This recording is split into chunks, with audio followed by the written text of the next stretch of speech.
everyone. How are you? It is certainly a pleasure and a joy to see you all here tonight. And we want to thank you for coming to our event. My name is Gelman. I'm the president of PTA, Project Teach America. It's a newly formed organization that's dedicated to teaching the founding principles of the country. It is my pleasure to be your MC tonight. First, some housekeeping issues. In your programs, you'll see a blue card. This is a survey form. It's needed for planning future events. It's also part of a continuous improvement program, so we can keep these programs relevant to your interests. We ask that at the end of the program, if you would please take a moment, fill out the cards, and give it to one of the volunteers wearing one of these tags. As far as questions and answers, we have only one microphone, so we're going to ask that you write your questions on a card. At the end of each speaker's presentation, our volunteers will come down the side of the aisles and collect the cards. There are index cards on the back of this little table behind us, and also there's pencils there. This way, we can make sure that everyone can hear the question as well as the answer. Now, to get the program started, I would like to set the tone for the Faith and Liberty series by taking you back to the very first day of the first meeting of the First Continental Congress in 1774. At that time, our country, or what there was of it, was nothing more than a fragmented collection of diverse regions with divergent commercial interests and very different ways of life. We have a multitude of ethnic and national groups, and as for religions, we have the Episcopalians, the Quakers, the Anabaptists, Presbyterians, Congregationalists, Catholic communities, and Jewish communities, just to name a few. And while today we may consider many of these denominations, they were considered religions of their own right back in the day. And of course, with everything going on between the colonies and Mother England, everyone was polarized by the politics of the day. So the delegates attending the First Continental Congress reflected this diversity. They did not agree on anything. They didn't even agree that we should have a country, let alone what the future direction of that country should be. They had little in common. They didn't trust each other. And the truth be told, in some cases they didn't even like each other. So you can imagine in this environment, when Samuel Adams, as the first order of business in that first day of the First Continental Congress, stood up and made a motion that they should start each session with prayer. The record shows that it was met with immediate opposition, which is a polite way of saying it almost caused a fist fight. Because, not that they opposed prayer, you understand, but they couldn't agree on what religion should have the authority to do this. The conversation got very heated, and finally Samuel Adams stands up, and he says, and I quote, "Gentlemen, I am no bigot, and I can hear a prayer from any gentleman of piety and virtue who was at the same time a friend to his country." With this, they calmed down. But the logjam wasn't really broken until Samuel Adams, a Puritan, looked at an Episcopalian reverend named Jacob Boucher, and he asked if the good reverend would lead the prayer the next morning. So the next morning, Reverend Boucher started by reading several prayers from the standard book of prayer of the day. Then he read from the Old Testament, Psalm 35, which happens to start with, "Contend, O Lord, with those who contend with me." Then he did something very unusual for those times. He launched into an unscripted prayer. His prayer started with, and I quote, "Be thou present, O God of wisdom, and direct the counsel of this honorable assembly. Enable them to settle all things on the best and surest of foundation, and that the scene of blood may speedily be closed, that order, harmony, and peace may be effectually restored, and that truth and justice and religion and piety prevail and flourish among the people." The effect on the representatives was profound, because in spite of their differences, in spite of their prejudices, in spite of their mistrust of one another, they discovered that, in fact, they did share a common set of fundamental principles and beliefs that originated from deep within the Judeo-Christian teachings of their faith. These principles are what brought them together. These principles united this diverse group and led them against all odds to establish the most exceptional and successful nation in the history of mankind. These principles helped create that document. These are the foundation of our country. These principles are the cornerstone of our laws, and they shape the character of our nation.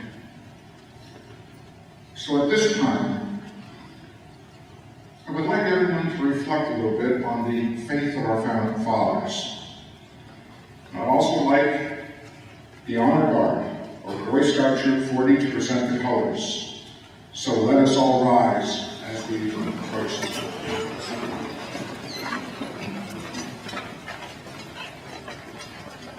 Color guard, attention. Color guard, forward, march.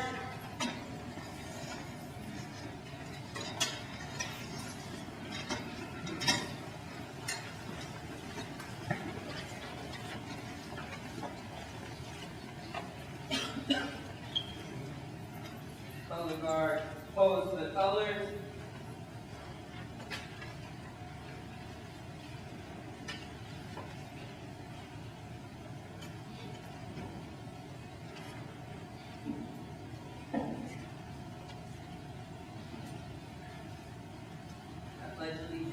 To the flag of the United States of America, and to the republic for which it stands, one nation, under God, indivisible, with liberty and justice for all.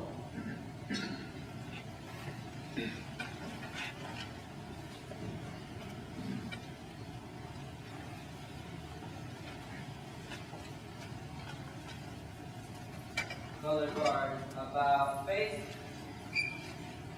Color guard, forward, march.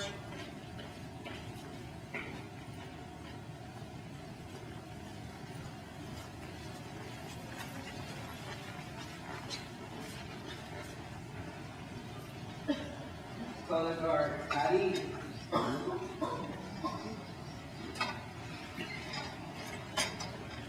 Let's show our appreciation to the fine Boy Scouts.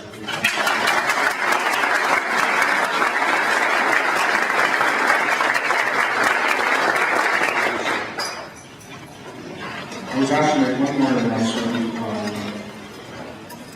one of courtesy and one of necessity. We asked that all cell phones be turned off, which means we can turn off like that too on that. And the necessities are out this door and across the way. The bathrooms are over there. It should be.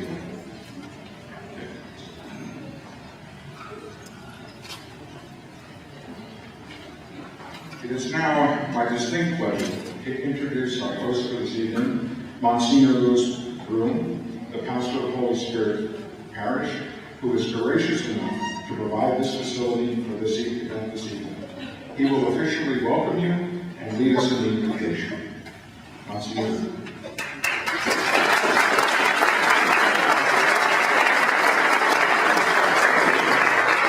Good afternoon, everyone. It's tremendous and spiritual gratitude to see all of you here. We have been praying for water and raining, and it comes today, the Lord's Day. And as I was driving here, I felt, well, we may have just a few people. Some people may try to go out their homes and saw the rain and went back and their comfortability. But you are here. This is super. When I saw the gentleman, the offering more chairs, it's a tremendous sign. And I welcome you, truly, to our household here and our premise of the Holy Spirit community. Are open to everyone, and whatever community you come from, whatever town, whatever background, whatever culture, we are the people of God, and we all are brothers and sisters today, always. So we are really, truly God's people. So I warmly welcome you to be with us. During the time, we have some ingredients that it's promised if you here today, there's no calories, because it was made with great love and care by Brad Smith in McAllen, and their great generosity. Have some with a variety. Please help yourself. And we have good coffee and water, and whatever way we can. We have a number of ushers around. We have a variety if you need anything. So look at this, and very productive evening. I am most grateful to our distinguished speakers. Couldn't be more grateful for Dr. Gelman to be on our list again. As many of you know him in many other ways, but at least through the radio for NSS Hospital. And most grateful for Pastor Dr. Smith that came here for a series, and immediately we began that interchange of communication. And it seems like I know him now for a long time, and I've been just a short time. And when we talk about God, this was meant. I want to thank him for taking the time and promoting all of us to be here today. I believe many of you have heard that wonderful advertisement in the radio, and really very, very excited. Thank you, Dr. Smith, in promoting this wonderful series on our faith and liberty. And I want to thank our distinguished from McAllen, met him very some time ago in a different area activities with us evening. We are really grateful for his presence, and we will address us today our Rabbi in McAllen, Rosenberg. Very truly great show. And in this, I ask you to remain seated, but to open your hearts and minds to the presence of our God. The Lord is our leader. He is our shepherd. Almighty God, we lift our hearts and minds in the true meaning of gratitude for the many blessings and goodness you bestow upon us, for the goodness of life, for that gift most precious that each one of us are here present today continue to live in its fullness. We thank you for our founding fathers. We thank you for our great nation, for all the good things we continue to accomplish in our nation, for the glory and honor of your name, for the good of our people, and for the help and need of others. We humble ourselves, always ask your forgiveness for those other moments of darkness in our nation, in our world. In the violation of life, violation of our principles, and the violation of the most precious gift, the gift of life. Today, we ask that you inspire through our distinguished speakers, that opening our hearts and minds, we feel your presence, your grace, your guidance. So we thank you for yesterday. We truly thank you for today, for this great opportunity of our gathering. And we ask you to continue to open our hearts for a promising and a better tomorrow. Amen. Amen.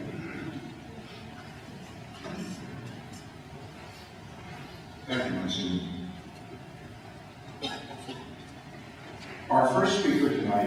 Dr. Lawrence Gelman.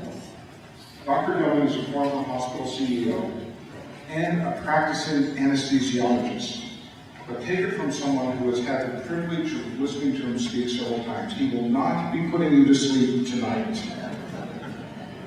He is also the host of the weekly Talk Back program on KURV 710 AM radio. He is much sought after to speak on topics such as the Affordable Health Care Act, the sanctity of life, as well as the Constitution and the decisions of the Supreme Court.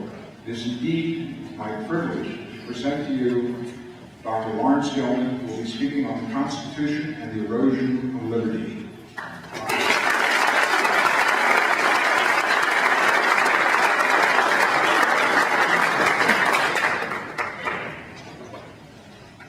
Thank you for that introduction. Thank you all for being here on this nice rainy day, which we needed.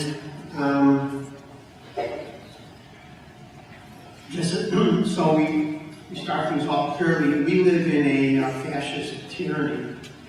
If you don't believe that, then you don't know what a fascist tyranny is. And we have just experienced the disgusting display of the President of the United States paying homage to an organization that proudly has amassed, in their own words, they're proud of having slaughtered 350,000 defenseless infants in the last year, for which our federal government paid them $500 million. Now, I know that law says you're not supposed to, the federal government is not supposed to cover the killing of the undelivered infant, which is what abortion is, killing of the undelivered infant. But they get around that through legalisms. The only money that Planned Parenthood gets is from the federal government, from donations, if you can believe that, and from corporations and private donations. They receive almost nothing from the private sector whatsoever, as far as you or I. It just comes from big corporations and from those who believe that abortion is good. Now, what's interesting about that is that Planned Parenthood is an organization that was founded by a fascist with Nazi leanings, Margaret Sanger. Today it is defended by the ACLU, which is an organization founded by Stalinists. Roger Baldwin, who was a member of the Communist Party, and William Foster, who was the head of the American Communist Party at the time. Those are the founders of the American Civil Liberties Union. And it may seem odd to see that you have this Nazi fascists and Stalinist communists both supporting Planned Parenthood, because we're taught in school, well, that communists are on one side and fascists are on the other. But that is not true. They're both on the same side. The two sides are those who believe in state control, communism, fascism, and those who believe in individual liberty, freedom, and independence. What does the Constitution say? We the people. It doesn't say I the king. It doesn't say we the government. It doesn't say the aristocracy. It says we the people in order to form a more perfect union. So who owns the government? We the people. That's the way it's supposed to be. Is that the way it is? Well, of course not. We are completely disenfranchised. We have no say as to the way the government functions.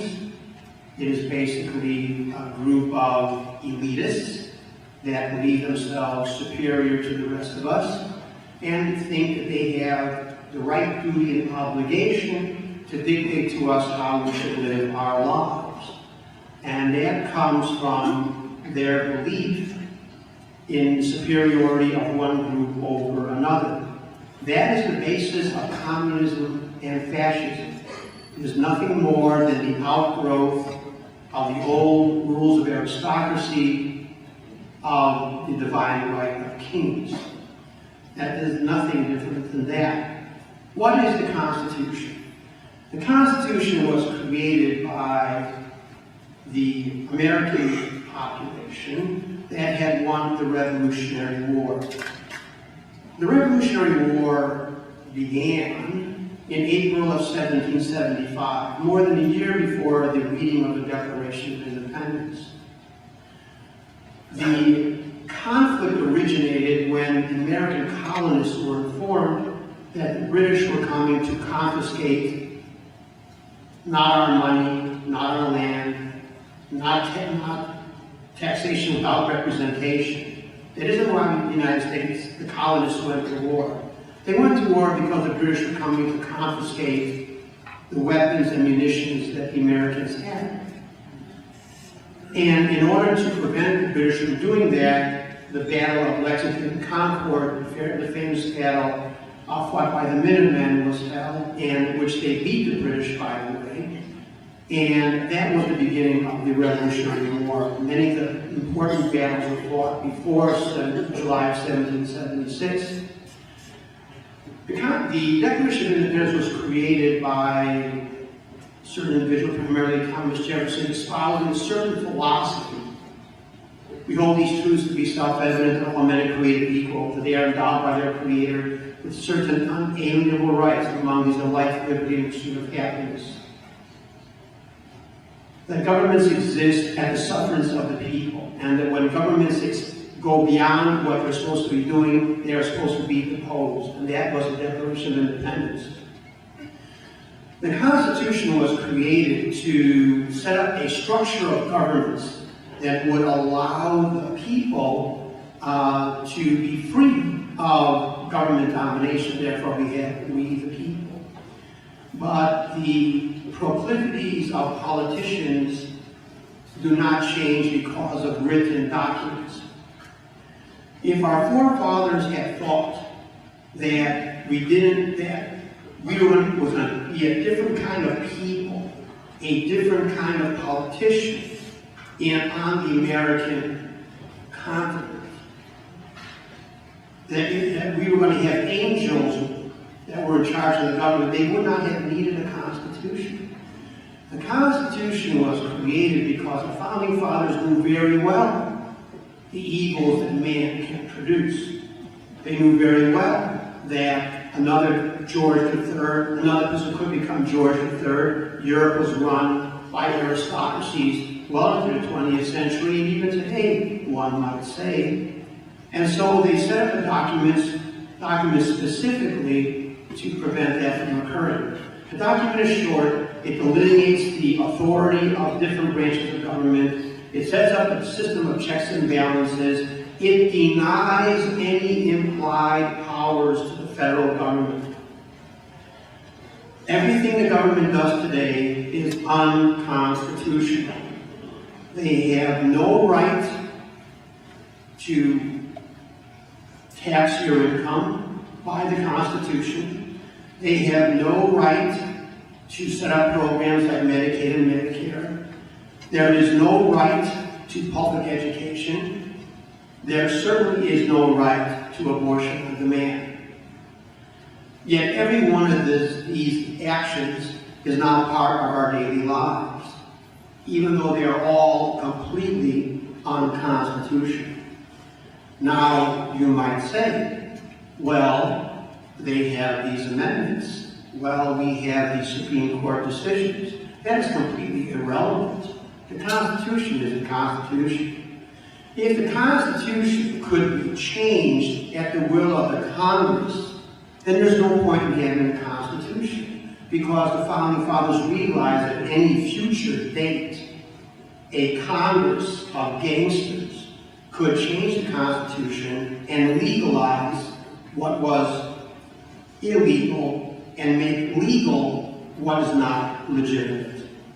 And so the Constitution cannot be changed. And just because you pass an amendment, that doesn't make it constitutional. When the Constitution says you cannot tax the people directly, That wasn't put in there as a happenstance, as a temporary measure. That was meant to be, and that's mentioned more than once. A direct tax is not allowed. So you pass an amendment that says there, and then that there you can do that, and simply by passing an amendment, well, we did it through the legal system, but legality does not confer legitimacy nor constitutionality. And so the country has been hijacked by gangsters. And that's not at all unusual. It has happened in many other countries before. The proclivities of the politician does not change, and they are the same regardless of the color of their skin, the language that they speak, or the religion they profess. It is simply a belief that some people are born to rule others. And the Constitution was supposed to stop that, but in order for the politicians to do what they wanted to do, they had to subvert the Constitution. So the Constitution is completely destroyed. There isn't a fragment of it left. There's not a single right that has been preserved, but there have been many so-called rights which have been imposed upon us, which amazingly enough enslave us. Now, the Supreme Court is made up of men and women that are human beings. They have a political orientation. That's why you have 5-4 decisions. If it was up to the country, you cannot have a 5-4 decision if it's based on the Constitution, because the Constitution is very clear.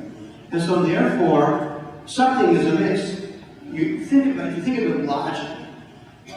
If all the justices on the Supreme Court, and by the way, the number 9 is not a fixed number.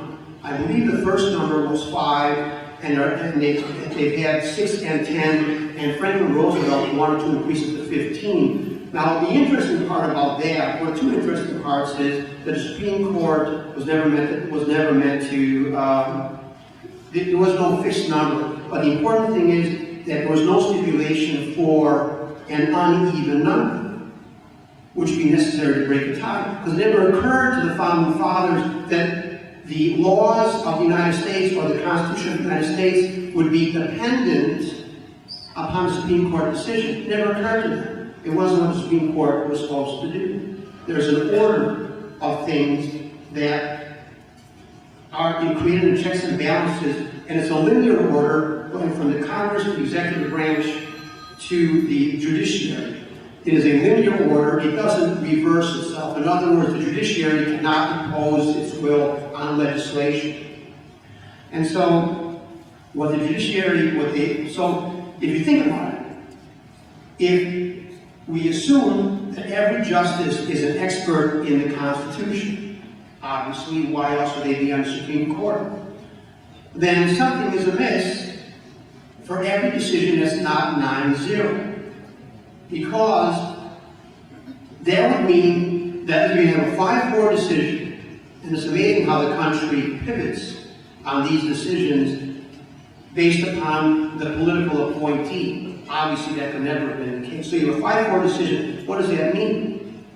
Well, that means that either 5 or 4 don't know what they're talking about, because it's the Constitution, and it can only be one way. And so the way it should be is that no decision based on the Constitution should be anything other than unanimous. So in a 5-4 decision, there are 2 things that need to be done. 1, the decision is invalid, and 2, the 4 or 5 who don't know anything about the Constitution need to be thrown off the court. And that's the way it ought to function. It was never meant to function the way it does today. The Supreme Court has no power in the Constitution to interpret the Constitution. It assumed that power in a decision in 1803. But that makes about as much sense as saying, as an employee of a company, that I determine my own salary. The Supreme Court came to a decision, and they said they own the Constitution. Who says so? The Supreme Court. How is that valid? You might ask. Why did the executive branch and the Congress allow that? Well, you have to realize they're all on the same team. And so therefore, if you allow 9 unelected or 6 or 10 or whatever the number is, unelected members of the court to decide what the Constitution means, that absolves the president and the senators and representatives that have to face election periodically. So they're absolved of that. They're perfectly willing to allow the Supreme Court to take the interpretive power of the Constitution. But then again, the Supreme Court pays back in kind the executive order. The term executive order does not exist in the Constitution. Executive power. Well, what is the executive power? The executive power is the execution of the laws passed by the legislature, signed by the president. That's all executive power is, to enforce the law. That's all it does. There's no such thing as executive order. However, we have executive orders which locked up 200,000 Japanese in World War II. We have executive orders which have launched wars in Asia and other places, in which the president, on his own cognizance, is able to launch the country into a war. Do you think that our founding fathers ever contemplated that situation? Never. Yet, why is the president allowed to do that? Because the Supreme Court says the president is allowed to do that. So you have one hand washing the other. I'm going to read a decision, very short, not just a couple of pertinent points from Supreme Court decisions. The question before us is whether the class of persons described are constituent members of this sovereignty. We think they are not, and that they are not included and were not intended to be included under the word citizens in the Constitution, and can therefore claim none of the rights and privileges which that instrument provides for and secures to citizens of the United States.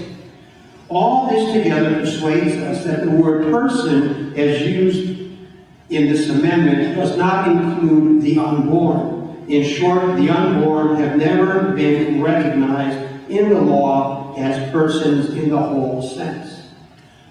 That actually came from 2 separate decisions more than 100 years apart, but they sound pretty much the same, don't they? The first decision is the Dred Scott decision, in which the Supreme Court said slavery is legal. That's what the Supreme Court said, twisting the meanings of the Declaration of Independence in the Constitution. Yes, technically, the black slave was not a citizen because he and she were denied citizenship, so they were not citizens. But the right or the power, the authority of naturalization is in the hands of the federal government. All that needed to be done was to naturalize the slaves, and therefore they would then have the rights of all citizens. But they didn't elect to do that because of political considerations.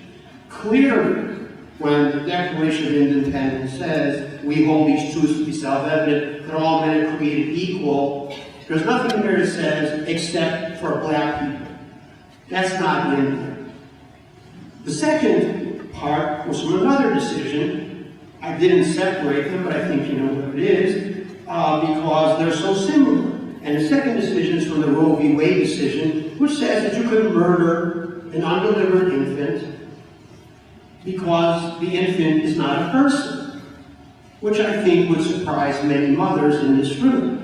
That the infant is not a person. When you're carrying your baby in the womb, I really doubt if in your mind, I wonder if this is a person or if it's something else. But these are Supreme Court decisions. 100 years apart, not the same Supreme Court, many years distance from each other. And the interesting thing is, the public perception of those which supported slavery is superficially completely opposite of those who support Roe v. Wade. But if you look beneath the surface, what do we find? That under the skin, they're the same. Because they all believe in government control. Under the skin, underneath the surface, they are all the same. And so, when you have a conversation with those who are not on our side on these issues, it's good to realize or should understand that you can relate to them that those who support Roe v. Wade and abortion on demand are using the same language that was used to justify slavery. And see how they answer that assertion. The reason they are the same is because they have the same mentality that government should be in control of your life and that government dictates. Now, the question we might ask is, or we ought to ask, is why does the government really care if a woman has an abortion or not? Why should the government care, or why should there be a Roe v. Wade decision? Now, of course, there's no justification for a Roe v. Wade decision. There's nothing in the Constitution that allows the Supreme Court to make such a decision. It's completely unconstitutional. But the question arises why the government cares. I mean, why would they care one way or the other? And the reason is there's more to this than meets the eye. It is not a question of the abortion of the in utero infant. That is not the issue. The issue is who's in charge? The people or the government? That's the key. Who promotes the murder of the in utero infant on demand? It's not poor people. It's rich people.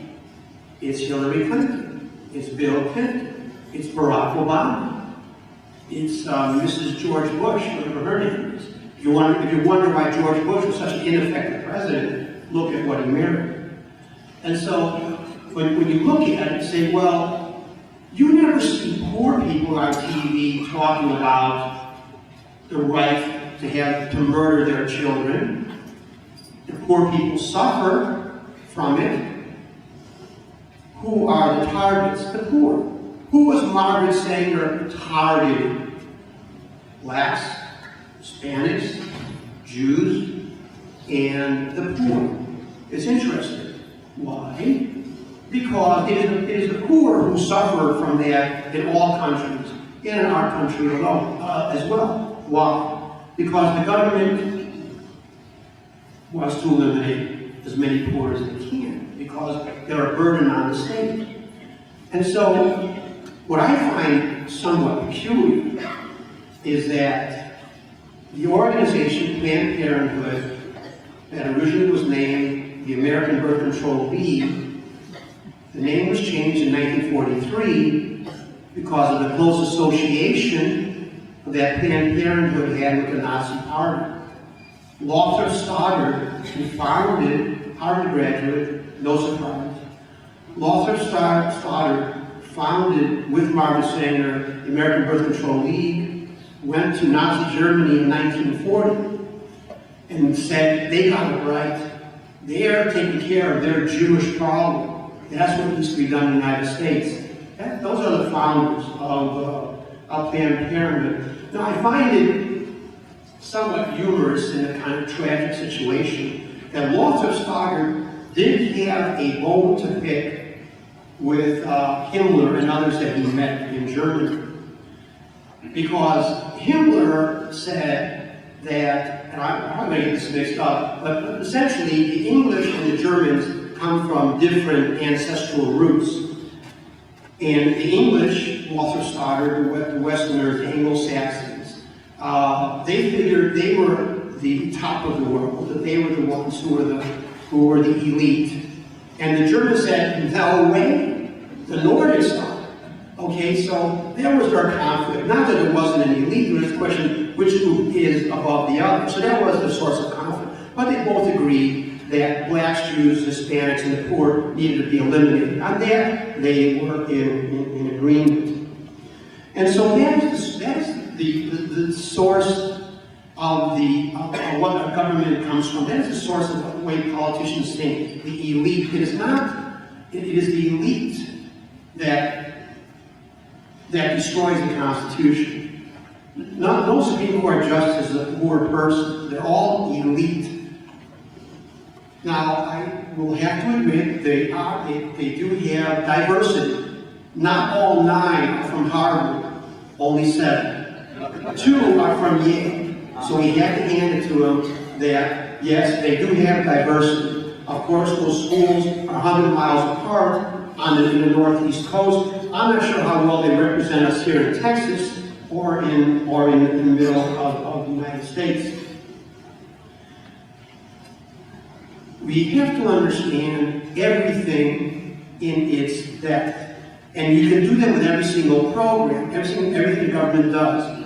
The government is not allowed to bestow privileges selectively. They're not allowed to do that. It's unconstitutional. They have no implied powers, only explicit powers by the 9th and 10th Amendments. There are no implied powers. Therefore, Social Security, Medicare, Medicaid, food stamps, and every other program is unconstitutional because they take from some selectively and give to others preferentially. That is unconstitutional. Now you might say, well, I mean, we need Medicaid, we need Medicare, we need food stamps. Well, then you might as well say we need abortion because they all come from the same root. We don't need Medicare, Medicaid, food stamps, or Social Security. Those are all programs that were created by the government that steals from the American people to disperse to some segments of society, specifically to buy votes and to maintain power. As if the government wakes up with a pile of money and then people go to them asking for their just or fair share. That money comes from the people. It is stolen from the people unconstitutionally and bestowed upon others. Now, let's not blame the people on Medicaid, Medicare, or food stamps very much, because they don't end up with the money. There may be abuse in the system, but I've yet to run into someone on Medicaid who's wealthy. I just don't, doesn't happen. Food stamps, they're not rich. You know, that's just the case. Well, if food stamps is a $50 billion industry and Medicaid is a $600 billion industry, where's the money going? Let's go to the rich. That's where it's going. It's going to the Clintons, to the Obamas, to the Bushes. It's going to the large pharmaceutical corporations. It's going to large hospital corporations. It's going to large durable medical equipment corporations. So, if we want to cast blame, let's cast blame where it really needs to be. The programs were created unconstitutionally, specifically to take money from you and me and to give it to those of influence with politicians and bureaucrats. That's why those programs exist. Medicare and Medicaid exist not to help the poor have access or the elderly to have access to health care. It exists, and those of you involved in those systems know it exists. It exists to take the decision-making power from the individual and from the physician and transfer it to a bureaucrat in Washington, D.C. or Austin, and we're going to get to the perfidy of Republicans here in a second, and pass it to them so they can distribute it the way they want to distribute it to their friends, and that's where it all goes. There's a lot of details about that. We can discuss that some other time. I want to get into a little. I know I've not said anything particularly inflammatory yet, but I'm about to now.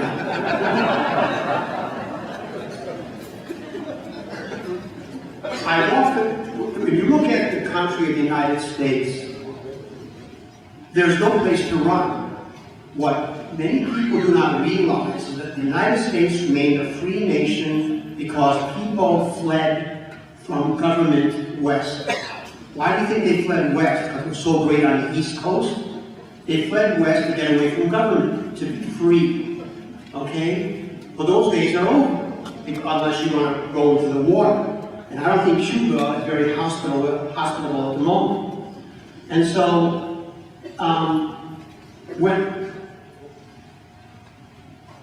But I was thinking, in Epiphany, interestingly enough, Epiphany is a religious term, but which I'm sure other people can say a lot better than me, but Epiphany, for those not theological sense, means a sudden awareness of a truth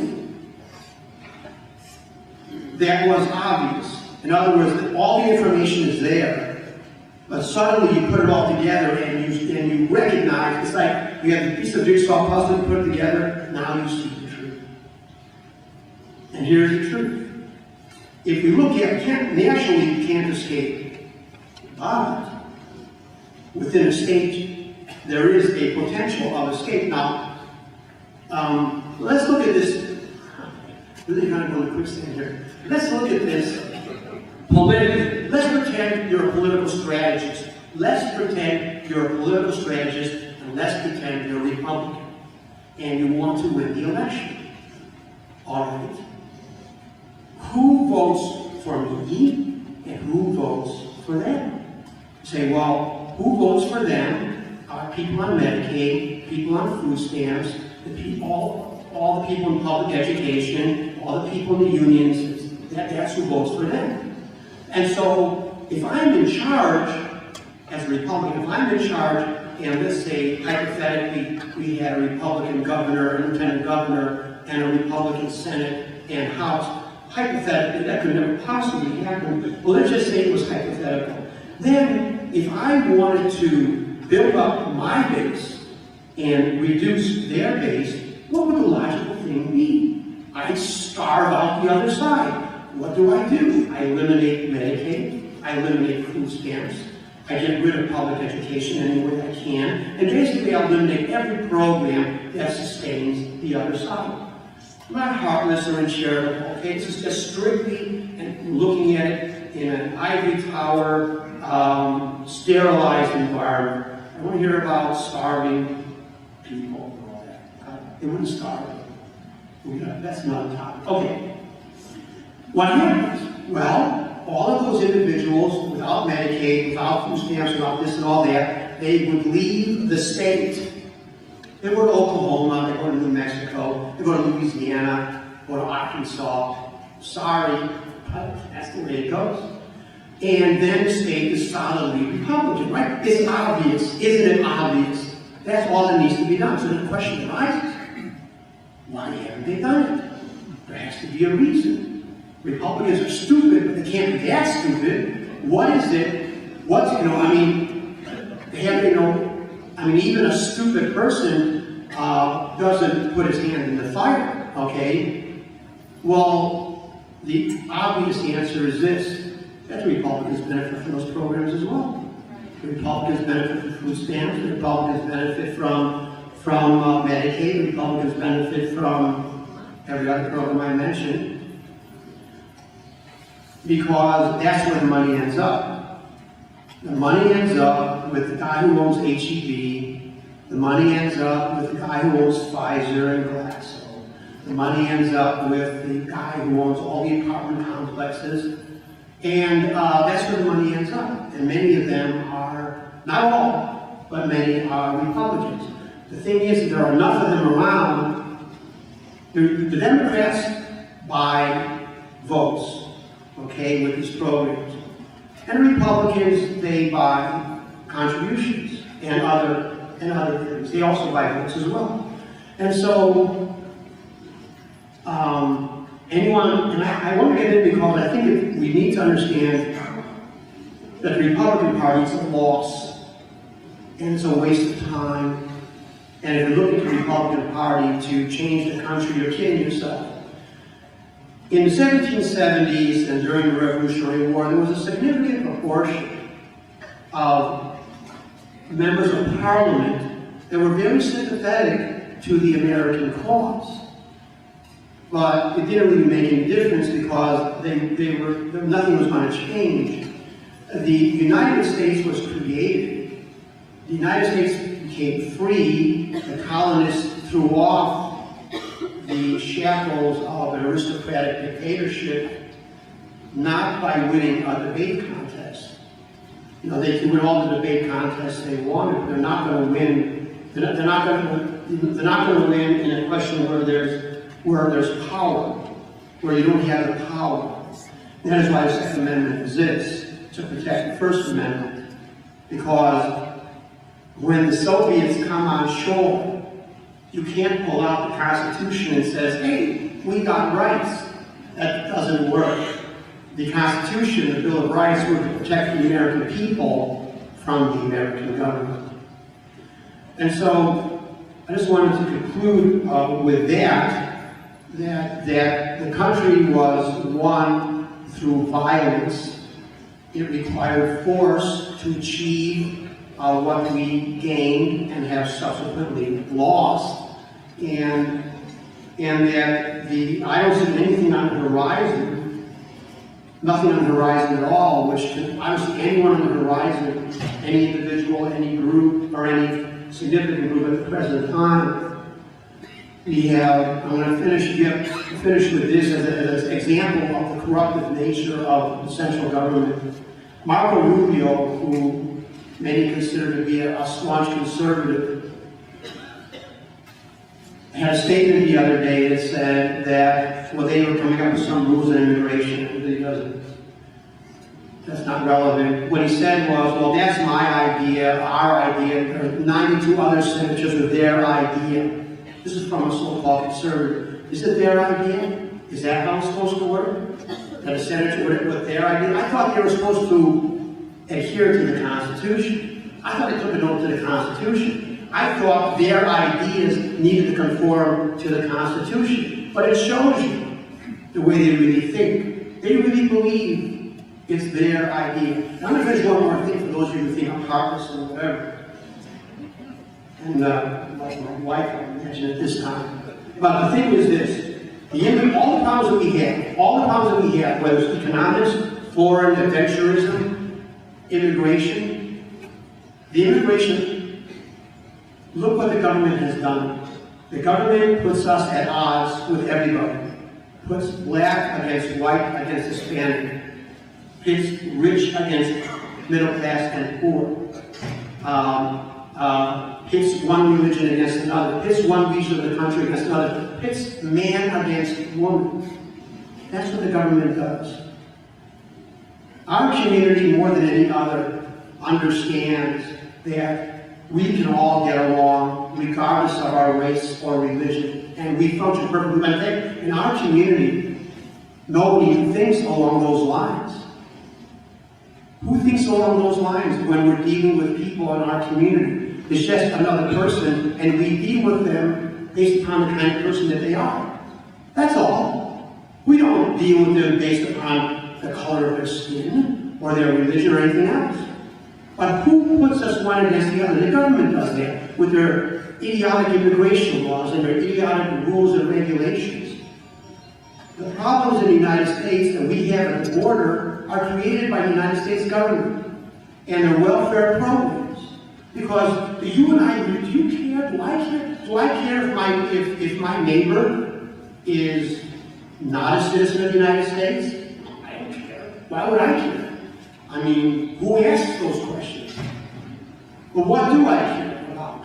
I care about that there are people here abusing, that taxes have to go up to pay for schools because of the undocumented, that you have to pay, their health care costs go up, and all those costs go up. And the reason those costs go up is because of the system that was created by the government. It is the government that created the system. You can abuse Medicaid, but the only way to abuse Medicaid is to have a Medicaid program. You can abuse food stamps, but the only way to abuse food stamps is to have a food stamp program. You can abuse Medicare, but only if you have a Medicare program. Who makes the programs? Don't blame the people when you put $1 in front of them, they pick it up. Don't blame the people who are doing that, because if I got $1 in front of me, I'm picking it up also.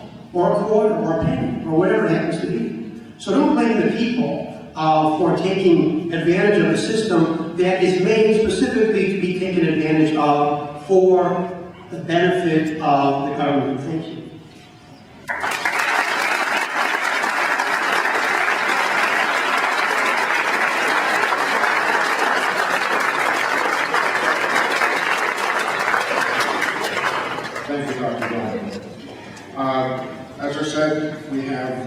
cards if you'd like to write in your questions. Our volunteers will come by the aisles and pick up the cards if you'd like to stretch for a bit. Ourselves with our founding principles, and then take action on those principles. And one gentleman who's been doing that for quite some time is our next speaker, Pastor Ron Smith. Pastor Smith, or I should say Dr. Smith, is a graduate of the Moody Bible Institute, graduated in 1961 and was ordained to the ministry by a Fellowship of Independent Baptists in June of that same year. He spent several years as a missionary in Mexico. He worked for several major corporations as well as owning and managing several others, including a high-rise window cleaning company. At the age of 69, which I find incredible because man doesn't look like he's much over 50, he received his doctorate of biblical studies and in 2002 started and pastored the Church of the King here in McAllen. Pastor Smith will be speaking on the contrast between the city of God and the city of man. Pastor Smith.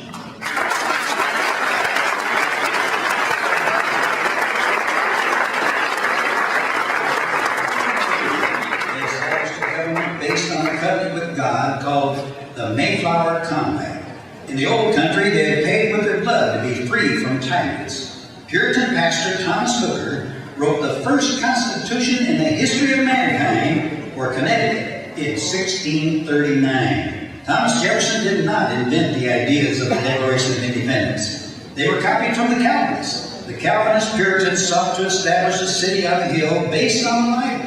This, and this alone, is what made America great. But now, we're engaged in a spiritual civil war waged by the powers of darkness that hate biblical values. To vote for Obama is to hate God and the America of the Founding Fathers. ChurchoftheKingMcAllen.com, 585-4402. Side with God, give self, and save your soul.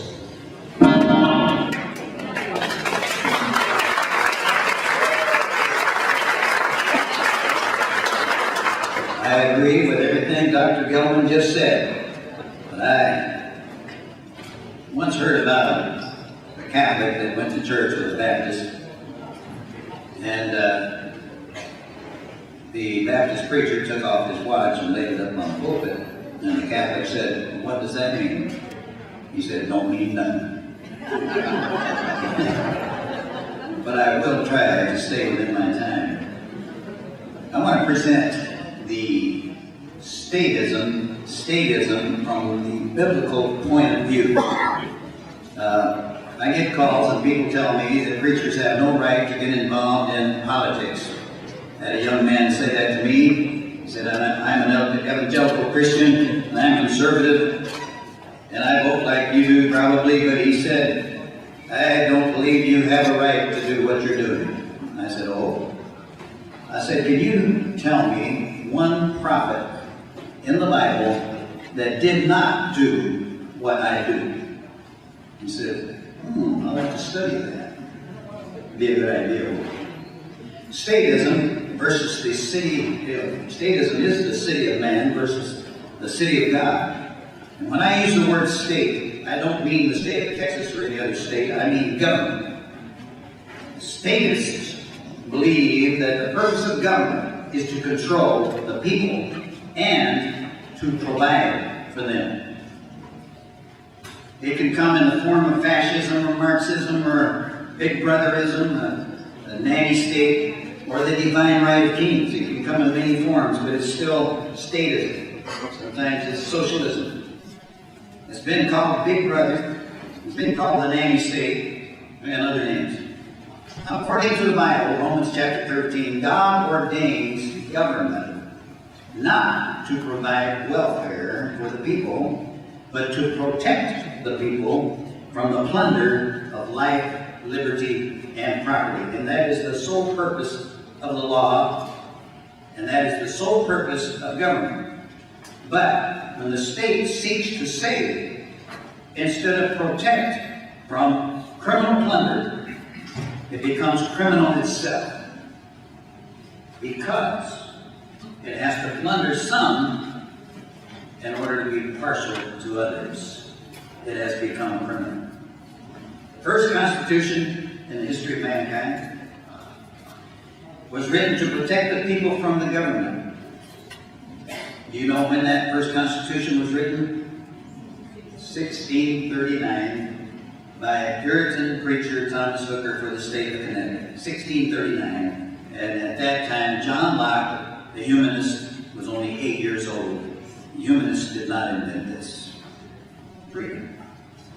The Bible is a political book. The word political comes from the Greek word polis, and that means city. Ancient empires started as city-states. We get the English word polity from that word, polis, and polity means government. Politics has to do with government, and the Bible is nothing but government. Can you name one prophet in the Bible that did not speak to leaders of government? Politics is all about government, and so is the Bible. Personal government,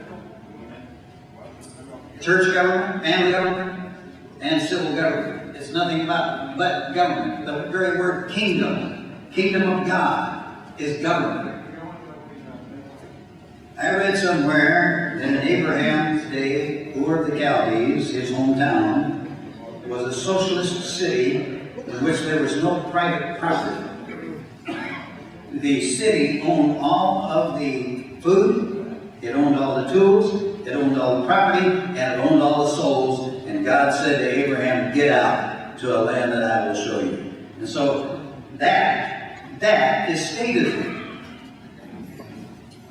As Dr. Gelman said, man's proclivity to control others never changes. That's one thing that never changes, is man's fallen nature, man's lust to control others. And so city-states have been from the earliest times. God said to Abraham, get out of here to the land I will show you. And so the Bible says that Abraham was looking for a city or a government where the builder and maker is God. That's what we're looking for. In the days of Moses, we see it in Egypt. It was the same thing as Ur of the Chaldees.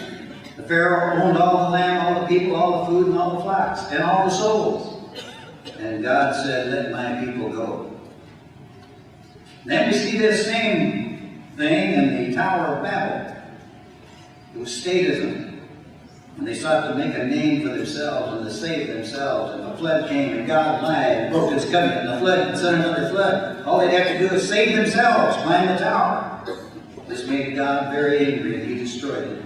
And confused their languages and brought down the curse of nationalism. And so they couldn't be one world government anymore. We see it again with Nebuchadnezzar. He built an image that represented his state, and he commanded all the people to bow to his image. But the 3 Hebrew children wouldn't bid, they wouldn't bow, and they wouldn't burn. That's what we need to do. We see it again, we see statism again when Augustus Caesar said this. Believe it or not, before Jesus was born, Augustus Caesar had brought worldwide peace through war. And he said, there's no other name under heaven given among men whereby we must be saved but the name Caesar. So every religion in the world, except the Bible, ends up making the government God. Putting the government above God's law. Putting the government over God. It becomes a substitute for God. And we see it with the rulers of Jerusalem when they said, we have no king but Jesus. I mean, no, they didn't say that. They said, we have no king but Caesar. That's statism. Caesar was a beast, and statism is the mark of the beast. Now, legalism leads to statism. Statism tries to save with laws like banning guns, Obamacare, and welfare. Statism violates the First Amendment by forcing Catholics, for example, to accept abortion and gay marriage. Statism does not tolerate the Ten Commandments. It's competition for them. The state can lie, the state can steal, the state can kill, because the state is Lord over God's law. And Christians support it. That's the mark of the beast. When the government attempts to save people by its laws, it becomes a god, an antichrist. God's law, and any law, is negative. It seeks to protect the people by telling them what we can't do, but it cannot save. It can only protect. It can only protect the people from the plunder of what? Life, liberty, and property.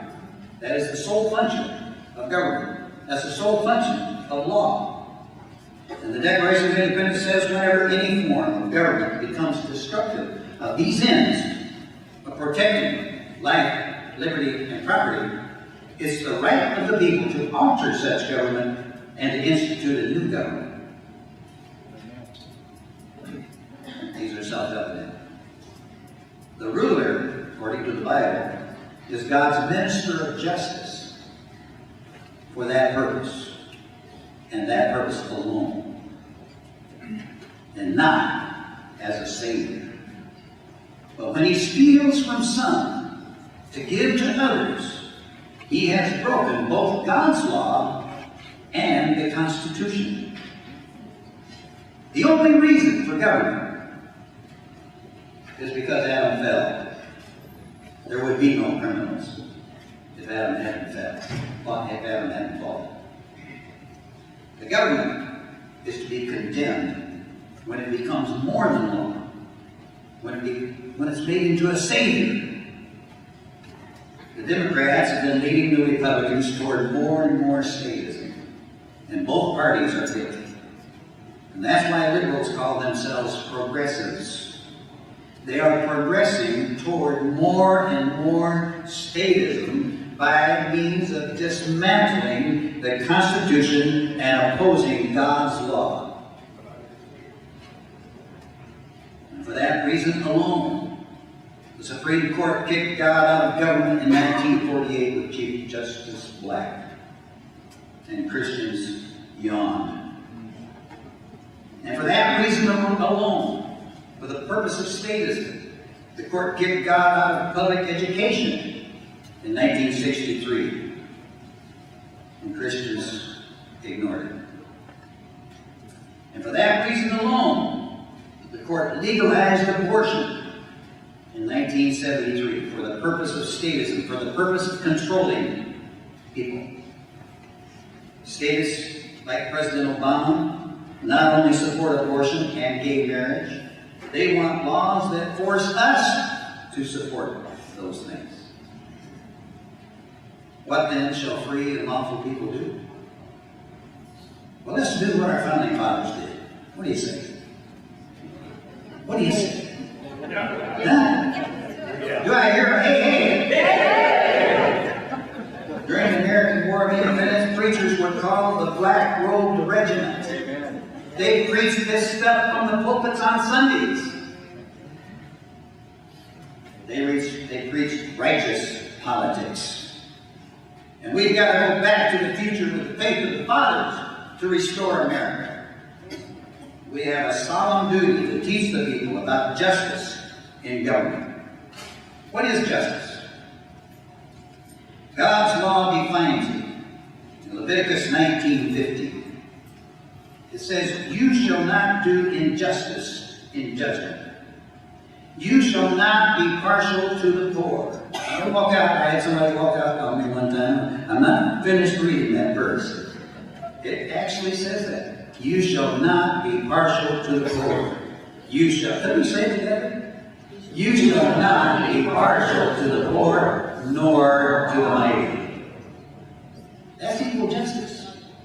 That's equal justice. That's what that balance. It's balanced. And we must not be partial to the poor. Nowadays, the average person thinks it's righteous and good To be partial to the poor is against God's law. Yes, we want to help the poor, but we don't want to steal from his pocket to pay him. Thou shalt not steal. Thou shalt not steal. Karl Marx said this. Well, Rushdoony quoted, R.J. Rushdoony quoted Karl Marx, quoted this. He said, Karl Marx did not believe in private property. He clearly saw the implications of the Ten Commandments, and therefore he hated them. He saw that property is power. And whoever controls property has liberty. And whoever surrenders power over property surrenders liberty. If civil government is given power over property, then that government becomes free from the control of its citizens and controls them instead. Today, the state has extensive controls over property and taxes. There's inheritance tax and income tax, and there's state-controlled education and centralization of credit in the hands of the state. There's control over capital, labor, and farming. Is it any wonder that the family is breaking down and the federal government is growing in power? They're progressing. The God-given economic foundation of the family is being destroyed because God's law is despised. There is no combating the Marxist system without a return to biblical faith. Do I hear a? Amen. Power and authority belong to the state, and therefore the allegiance of the children is to the state. Their future rests with the state, and therefore it's the state they obey, and the state they seek to please. The state is God.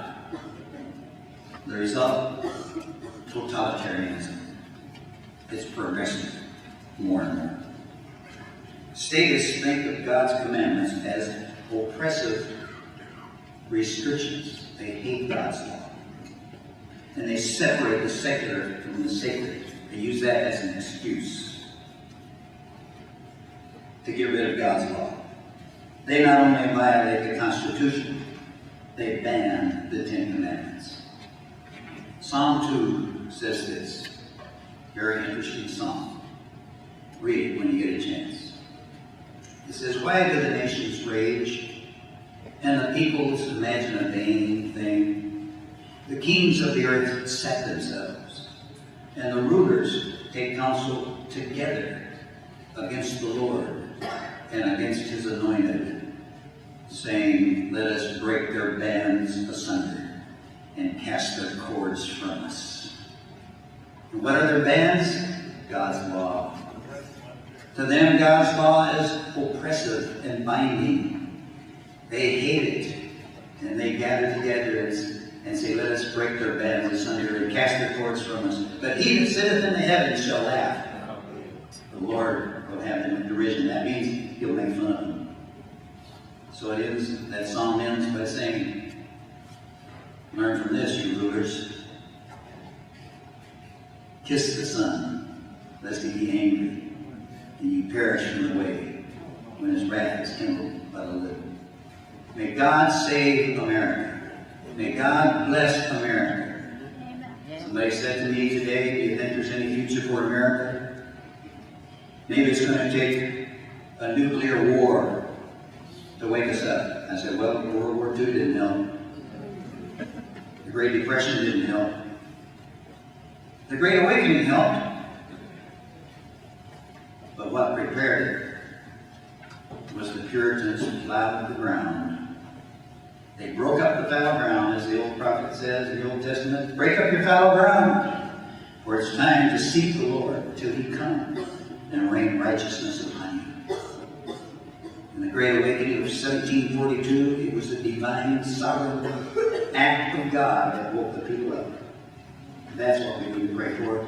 And as long, we're having the National Day of Prayer Thursday.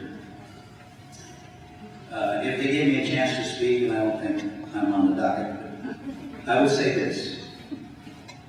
You can cry out to God about abortion and gay marriage till you're purple in the face. But until we as Christians confess the sin of supporting statism, God will continue to visit us with monsters like we have in power now. If my people, which are called by my name, will humble themselves and pray and seek their face and worship with their ways, then I will hear from heaven, will forgive their sins, and will heal their land. Amen.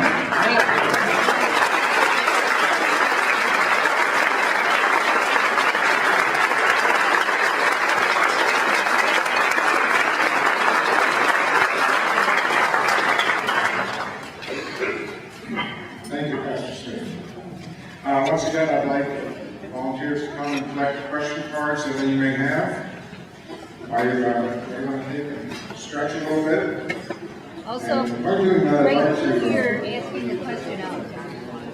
share with you one of my favorite philosophers, is Marcus Aurelius Cicero, who was a great defender of the Roman Republic, wrote around 54 BC. He lived at the time of Mark Antony and Cleopatra. And I bring this up because in one of his writings, his friends asked him to talk about something. And he said, well, as long as we agreed to discuss something, let us first define what it actually is. Because unless we're talking about the same thing, we'll never reach an understanding. I was happy that Pastor Smith brought up the definition of certain words, because one night we were having coffee, and after you had left, some of your parishioners came by and asked about this event. We told them about it, and one woman looked at me and said, "You're going to be talking about politics." I said, "No, we're going to be talking about principles." But it got me thinking, and I went home thinking of Cicero, which I tend to do a lot. I went home, got my dictionary, and I looked up the definition of politics. My dictionary defined politics as the set of principles that are used to govern a nation, or a state, or an organization. I guess maybe I opened the terminology, maybe we are talking about politics, but in the form of the principles that it should be based on. Now, our last speaker this evening is Rabbi Stephen Rosenberg. Rabbi Rosenberg is a 7th-generation rabbi. He holds degrees in speech, communications, Jewish law, and pastoral counseling. Besides being a congregational rabbi, he has also been a talk show host and a producer, as well as a speaker on the subject of ethics and helping to find the potential in each other. I have had the privilege of getting to know Rabbi Steve over the past several years.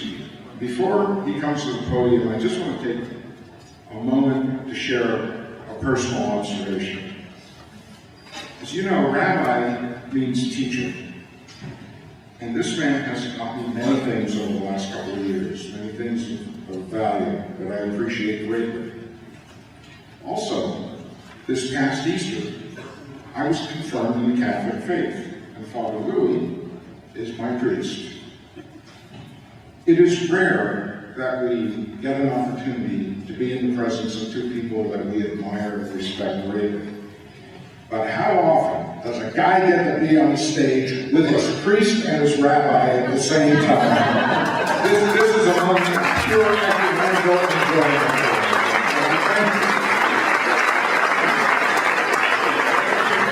Rabbi Rosenberg will be speaking on the very origin of law.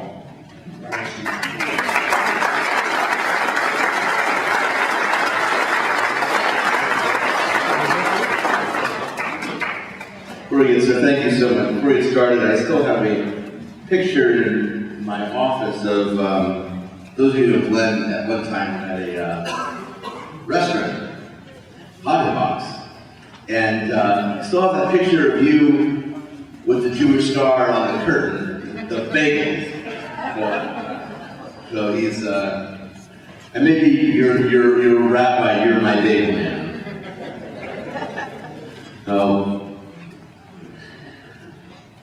Both of you are a tough act to follow, so now they have the rabbi to bring it on home. I want to start with this quote from James Madison. We have staked the whole future of American civilization not upon the power of government, far from it. We have staked the future of all of our political institutions upon the capacity of each and all of us to govern ourselves, to control ourselves, to sustain ourselves according to the 10 Commandments of God. I would like to juxtapose that to a recent study that came out not too long ago, where junior high and high school teachers asked students, where do some of these laws come from? Don't steal, don't murder. What's the origin of that? Over 30% said the internet.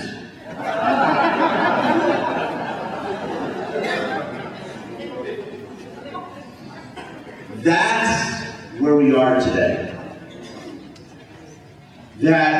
And we've had these two distinguished men that have said some amazing things tonight, and I agree with all of them. There was a slide up here that we had just a little while ago. If you could put it back up, that would be really nice, from Leviticus, about the idea that we don't give any homage to either side. We don't give more credence to the poor or to the rich. You know, we talk about these symbols about, well, they really shouldn't be around. The scales of justice, justice is blind, comes from that statement that the poor nor the rich get anything except equal treatment. We're all blind before the law. That's a biblical statement. The founding fathers knew that our rights come from our Creator. And Dr. Gelman spoke about it before, and I'd like just to reiterate this. Listen to these words. Behold these truths to be self-evident, that all men are created equal, that they are endowed by their Creator with certain unalienable rights. Among these are life, liberty, and the pursuit of happiness. That to secure these rights, governments are instituted among men, deriving their just powers from the consent of the governed. It's important that we understand that the founding fathers knew that these rights were not created by the Constitution. They believed they existed from God. And today, we live in a world that cynicism is the order of the day. How many of you remember a few years ago Chief Justice Roy Moore, who, by the way, was Chief Justice again. 9 years later, he ran again and won. But in 2003, Chief Justice Moore had a 5,300-pound granite monument of the 10 Commandments in the court rotunda of the state Supreme Court in Alabama. And at that time, the 11th Circuit Court of Appeals in Atlanta ordered him to remove it. And he didn't. The U.S. Supreme Court ordered him, they rejected the appeal from Chief Justice Moore and held with the ruling from the Circuit Court. He still refused to remove it. And critics of the monument claimed that it violated the establishment of religion. It said the First Amendment, it violated the First Amendment. Well, first of all, the First Amendment says that Congress really should make no law establishing a religion. Congress didn't do anything. This was a judge that saw that the origin of law was from the Ten Commandments and put it in a place people could see it. Same way it is in the Supreme Court, U.S. Supreme Court. Representation of the Ten Commandments exists there, and also representation of Moses as the lawgiver. But we live in a world today where that thought of the origin of law is lost. And when it's lost, when we put men and women and humankind above the law, we take God out of the equation, we get Nazism, we get Stalinism, we get the Holocaust. We get a place where the killing of people are okay because the government says so. We get a place where laws may be legal, but not moral. As was mentioned here before, everything in Nazi Germany was passed by law. Adolf Hitler didn't have a coup. Adolf Hitler was the legally elected Chancellor of Germany. There was nothing illegal about it. It's just that in this particular case, God was out of the equation.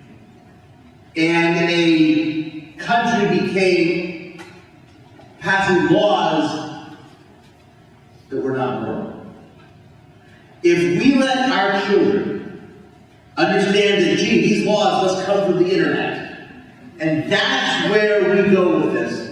What's going to happen in 10 years, in 20 years, in 50 years? Will we have a church of Google? Will we praise the divine consciousness of the World Wide Web? It sounds funny, but it's not far-fetched. We need to go back and see the movie 1984. George Orwell warned us what would happen when Big Brother becomes everything. When we become a country where we put ourselves above God, that's what happens. Our sages teach us that when we put ourselves above God, we become God. We end up worshiping ourselves. God help us. We need to be in a place where we would have the courage of someone like Judge Moore said these are things that people should see. He wasn't trying to convert anybody. He said this is the origin of these laws. When our tradition states in Hebrew, Tzedek Tirdov, justice you shall pursue. These are things that were brought down to our era.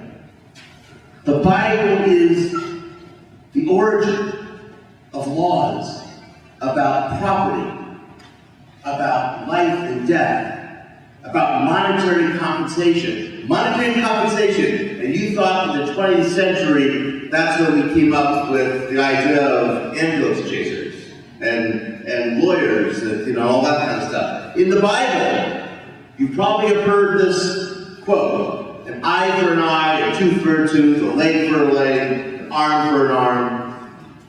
It was translated by the rabbis as understanding that this is nuts. As Tevye said in Fiddler on the Roof, if we went by the principle, an eye for an eye, a tooth for a tooth, the entire world would be blind and toothless. There's a lot of wisdom there.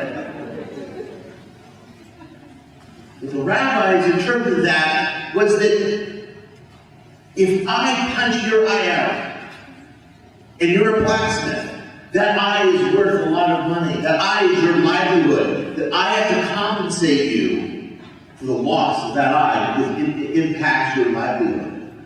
That in the Bible, we came up with the idea of monetary compensation. Lawsuits didn't start in the 20th and 19th century. It goes way, way back. We need to understand that the wisdom that is in the text we call the Bible, no matter whether you're Jewish or Christian, it doesn't matter. It's the wisdom of the ages speaks to us, and the founders of our country understood the wisdom. James Madison understood that if they could create a country to get off of the yoke, a new country, off the back, and get the King of England off their backs, to create a country where they would be influenced and guided by these laws, not to put them over there. Where in the Constitution does it say there needs to be a separation of church and state? Not in my Constitution I've read. They were guided by these. These principles were so important to them. It's what founded our republic. I wonder today if we had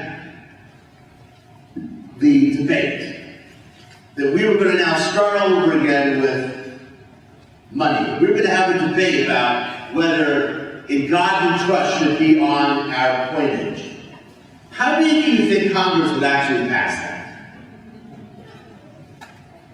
Or if we had a debate about whether we should have the idea of God and the Pledge of Allegiance today, if we were redoing it again, would we hear a vocal chorus to have it removed? We live in a world where it gets pretty dangerous. We start to think that we can take out God's law. It is so superimposed in our country. The founding fathers did not question the fact that we were given these rights by God. And they looked as a body, a governing body, to create a constitution, not to create rights, but to administer the rights that were given to them by God. And that's what we have forgotten. That if there's nothing above us, God help us. You know, that's why we wear this. We wear a kippah, Jews do on our heads, to remind us there's something above us. That we're not it. Because, let me leave you with this. If God says you shall not murder, that law is immutable. It's what it is. If man says you shall not murder, it's changeable. What kind of country do we want to live in? Laws that can be changed, such as, well, you can murder on Tuesday and Wednesday, but not on Thursday, before noon. That's nuts. We live in a world where there are absolutes. We live in a world that we understand that murder is wrong because it's contrary to the law of God. We understand that stealing is wrong because it's contrary to the laws of God. We live in a world today, unfortunately, and we talk about this a lot, where look at what's afflicting our schools. An epidemic of things like bullying. Well, you know what? This is what happens when you take God out of the classroom. Who is the arbiter of that if you can't say, you know what? This is something that God says, love your neighbor as yourself. We can't say that in school. When we take something bigger than ourselves out of the equation, that's what we get. We get humankind with nothing more than humankind. How many of you, raise your hand, know a child who's been bullied? How many of you knew a child who was bullied? How many of you, this is amazing. And, you know, schools don't deal with this well. Because we've taken the ultimate arbiter of law out of the equation. If I can't say to students, love your neighbor as yourself, that's not a suggestion, that's a commandment from your God. Otherwise, well, you know, just be nicer on the playground. Why? Because it's a good thing to do. Very different. A very different statement. So perhaps you'd be wise to listen to the words of James Madison. Understand that law comes from God. The 10 Commandments were imbued in us. It is inextricably part of the fabric of our law.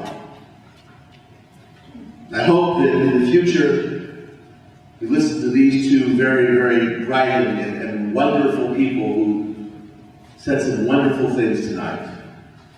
Maybe we can all do our part. Maybe that next survey that comes out, there won't be 30% of kids think that those laws come from the internet. Thank you so much.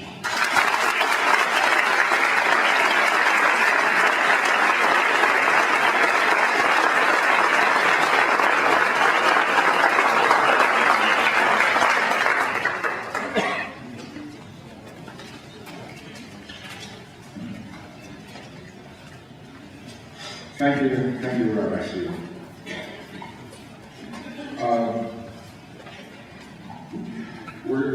We'd like to take just a few minute break while we get the question cards. We're going to extend the evening a little bit to 8:15. We will try to get as many questions in as we can. So if you want to get up, stretch, have a cup of coffee or something to drink, and we'll start the question and answer period in about 5 minutes.